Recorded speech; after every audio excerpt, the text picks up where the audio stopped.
my name is Stephanie, and I'm responsible for the start of reading of A Child Sad, What is the Grass by Walt Whitman. Once again, we have the strong presence of nature in a Whitman's poem, as it was we had in On the Beach at Night Alone. But this time, he talks about a significant and underrated element of nature, the grass, completely different from what he did in On the Beach at Night Alone. The beach, the ocean, that seems to be superior than the grass. But I thought very interesting how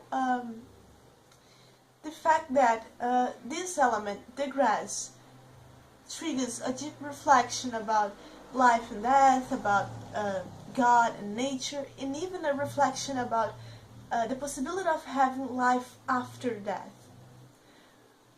So, the poem starts in a very direct way, with the question, what is a grass, coming from a child. The speaker tells us, I don't know what it is any more than he, and then he proceeds to spend the rest of the poem trying to find an answer to the child's question. He comes up with some interpretations. The first interpretation reads, I guess it must be the flag of my disposition, out of hopeful green stuff woven.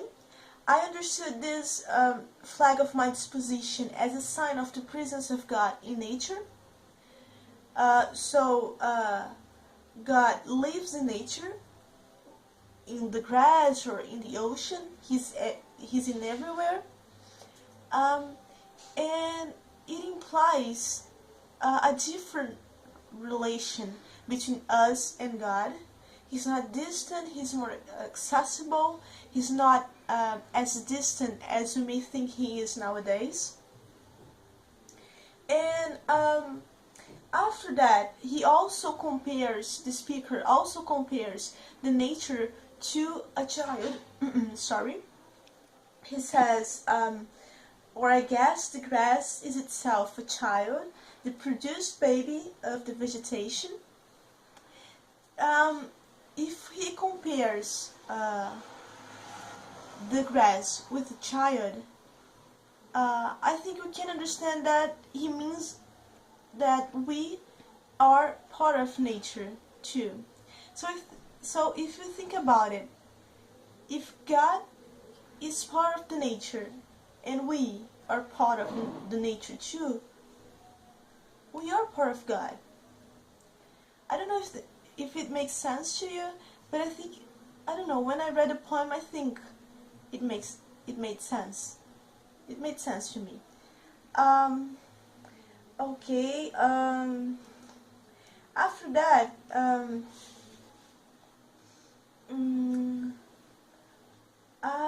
yeah, I intentionally skipped the stanza where the speaker compares the grass with the handkerchief. I never know how to pronounce this word, sorry, because I didn't understand what he meant with these words. It didn't make much sense to me, so I won't talk about this stanza. In the next stanza, after this one, the grass is perceived as a symbol of democracy, once it grows equally among different races, black and white people, different social classes, the congressman, the politician, the rich man, and the cuff, an allusion to the working class man. And also the grass grows equally among, I don't know how to say this word, Canuck, something like that, which is a slang term for Canadians, and among Americans. From the reading of the verse and now, it seems to me the beautiful uncut hair of graves. The poem shifts from a reflection on the grass, on nature, to a reflection on death. The grass grows over graves, so in a certain way, after we are dead, we use the curling grass mentioned in the poem. And the fact that he said that he used the words beautiful and grave in the same in the same line. It sounds a little strange to me, but after some, at the end of the poem, we can understand why he did this. Put such a positive word, an adjective like beautiful, following this word grave that is so negative and sad and everything else. Okay, I think in this stanza that reads, sorry,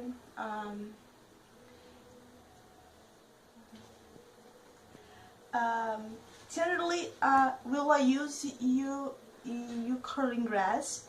It may be you transpired from the breasts of young men. It may be if I had known them, I would have loved them. It may be you are from old people and from human and from offspring taken soon out of their mother's laps, and here you are the mother's laps. I think in this stanza, Whitman can be referring to the victims of the Civil War, especially the figure of the soldier who lived.